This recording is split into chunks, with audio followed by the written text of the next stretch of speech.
Hello guys, in today's video I'm going to show you how you can change your profile picture on TikTok. It's pretty simple and easy. All you have to do is go to your TikTok, just like so.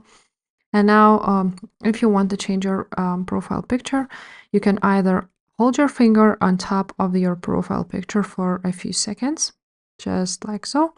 And now you will be able to change the photo. So here it is now. I have chosen the photo.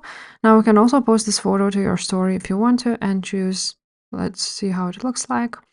But I'm not gonna do that. I'm just gonna save it. And here now you need to refresh it, and here you have your profile picture.